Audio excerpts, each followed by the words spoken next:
السلام علیکم ورحمۃ اللہ وبرکاتہ۔ ہاں تو دوستو، ہم نے پچھلی ویڈیو میں جناب عاقل جدہ صاحب کی ویڈیو کے ایک حصے پر تبصرہ کیا، جس میں یہ ثابت کر دیا کہ جناب عاقل جدہ صاحب نے ہمارے سوال کو کاٹ کر آپ کے سامنے پیش کیا اور دھوکہ دینے کی کوشش کی۔ اور دوسرا کام ہم نے یہ کیا کہ جناب عاقل جدہ صاحب نے ہمارے مطالبے کے بعد جو روایت پیش کی، اس روایت پر خود جناب عاقل جدہ صاحب کا عمل نہیں، ہم نے اس کو بھی ثابت کیا۔ اس کے علاوہ ہم نے بہت سی ایسی روایتیں پیش کی جن پر جناب عاقل جدہ صاحب کا اپنا عمل لگی گئے، ان کے مذہب والوں کا عمل لگی گئے۔ اس لیے انہیں اپنے گریبان میں جھانک کر دیکھنا چاہیے کہ ہمارا عمل جب خود حدیث پر لگی ہے تو دوسروں کو ہم حدیث پر عمل نہ کرنے کا طعنہ کیوں دیں۔ اور اس کے بعد ہم چونکہ اس اصول پر بھی گفتگو کرنا ہے ہمیں کہ کن احادیث پر عمل کیا جائے گا اور کس طرح عمل کیا جائے گا، جیسا کہ نانو صاحب کا بھی یہی کہنا تھا کہ احادیث پر عمل کیسے کیا جاتا ہے اور کس کو حدیث پر عمل کرنا کہتے ہیں، اس کو سیکھ لو۔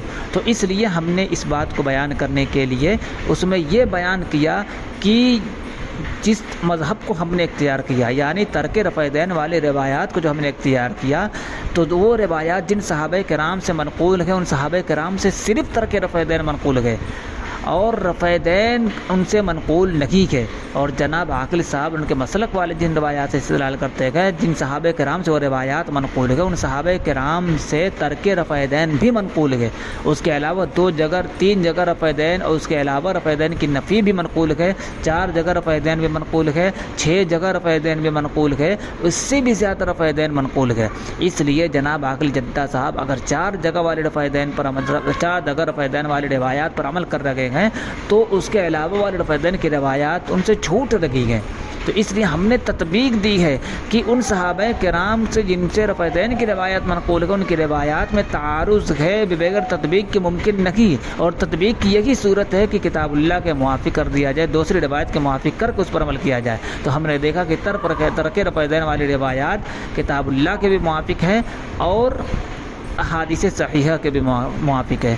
تو جن صحابہ کرام سے ترک رفع دین والی روایات منقول ہے، ان سے صرف ترک رفع دین منقول ہے، تو اس لیے ہم نے ان کی روایات کو ترجیح دی۔ ان روایات میں کوئی تعارض نہیں، جبکہ جن روایات سے جناب عاقل صاحب ان کے مسلک والے استدلال کرتے ہیں ان روایات میں تعارض ہے، اس لیے ہم نے ان روایات کو اختیار نہیں کیا۔ اب اس ویڈیو میں ہم آپ کے سامنے بیان کریں گے کہ ہم نے ترک رفع دین والی روایات کو اس لیے اختیار کیا کہ ترک رفع دین والی روایات کتاب اللہ یعنی قرآن مجید کے موافق ہے، اس کے مزاج کے موافق ہے اور احادیث شریفہ کے بھی موافق ہیں۔ چنانچہ تفسیر سمرقندی میں ہے الذین هم فی صلاتهم خاشعون، اس آیت کی تفسیر میں کہتے ہیں وقال الحسن البصری ای خائفون، وروی عنہ انہ قال خاشعون الذین لا یرفعون ایدیکم فی الصلاۃ الا فی التکبیرۃ الاولی، یعنی حضرت حسن بصری فرماتے ہیں کہ خاشعون کا مطلب یہ ہے کہ وہ لوگ جو نماز میں صرف تکبیر اولیٰ میں یعنی تکبیر تحریمہ کے وقت تک ہی ہاتھوں کو اٹھاتے ہیں اور اس کے بعد ہاتھ نہیں اٹھاتے۔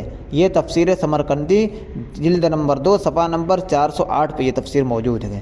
اس کے علاوہ سنن بیہقی میں ہے، امام بیہقی اسی آیت کی تفسیر میں بیان کرتے گئے قال اللہ جل ثناؤہ قد افلح المؤمنون الذین هم فی صلاتهم خاشعون، اس آیت کی تفسیر میں 2 روایت بیان کر رکھے گئے۔ پہلی روایت بیان کر رکھے گئے جابر ابن سمرہ رضی اللہ تعالیٰ عنہ سے، کہتے ہیں رآنا رسول اللہ صلی اللہ علیہ وسلم ونحن رافعی ایدینا فی الصلاۃ فقال اسکنوا فی الصلاۃ، کہ اللہ کے رسول صلی اللہ علیہ وسلم نے ہمیں دیکھا نماز میں ہاتھ اٹھاتے ہوئے، نماز میں رافعی ایدینا فی الصلاۃ، نماز کے اندر ہاتھ کو اٹھاتے ہوئے دیکھا تو آپ نے فرمایا اسکنوا فی الصلاۃ، یعنی ہاتھ اٹھانے کو آپ نے سکون کے خلاف سمجھا اور آپ نے فرمایا اسکنوا فی الصلاۃ کہ نماز میں سکون سے رکھو۔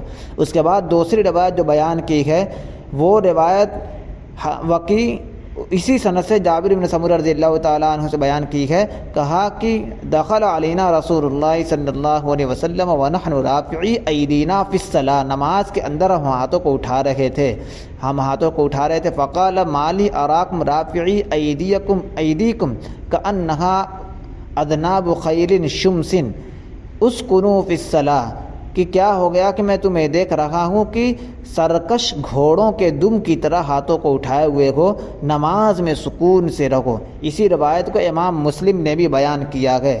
تو قرآن جو کہہ رہا ہے الذین هم فی صلاتہم خاشعون، اس کی تفسیر صحابی فرما رہے ہیں، اور رسول اللہ صلی اللہ علیہ وسلم کی حدیث ذکر کرے اسکنوا فی الصلاۃ۔ امام بیہقی نے اس آیت کی تفسیر میں ان دونوں روایتوں کو ذکر کر کے بتلا دیا کہ یہ دونوں روایتیں اسی آیت کی تفسیر ہیں۔ اور خود نماز میں جب خشوع خضوع کا مطلب ہی یہی ہوتا ہے کہ آدمی سکون سے رہے، اور سکون سے رہنے کا مطلب یہ ہے کہ جس قدر کم حرکت کرے تو وہ سکون ہے۔ تو ترک رفع دین کی روایت اس کے بالکل مطابق ہے، اس لیے ہم نے ترک رفع دین کی روایات کو اختیار کیا ہے۔ اور رہ گیا یہ مسئلہ کہ ہم نے جو ترک رفع دین کو اختیار کیا ہے، یعنی ترک رفع دین والی روایات دیگر صحیح روایات کے موافق کیسے ہیں؟ تو اس لیے کہ رسول اللہ صلی اللہ علیہ وسلم نے ارشاد فرمایا، حضرت جابر بن سمرہ رضی اللہ تعالیٰ عنہ کی روایت ہے، مسلم شریف میں روایت ہے، صحیح مسلم میں، کہ اسکنوا فی الصلاۃ، کہ اپنے نماز میں سکون اختیار کرو، نماز میں سکون سے رہو۔ اور یہ بات بالکل واضح ہے کہ رفع دین نہ کرنا یہ سکون ہے، اور رفع دین کرنا یہ حرکت ہے۔ تو سکون اختیار اسی صورت میں ہوگا جب رفع دین نہ کریں گے۔ تو ترک رفع دین والی جو روایت ہے وہ روایات اس حدیث کے موافق ہے، اس صحیح حدیث کے، اس لیے ہم نے ترک رفع دین والی روایت کو اختیار کیا ہے۔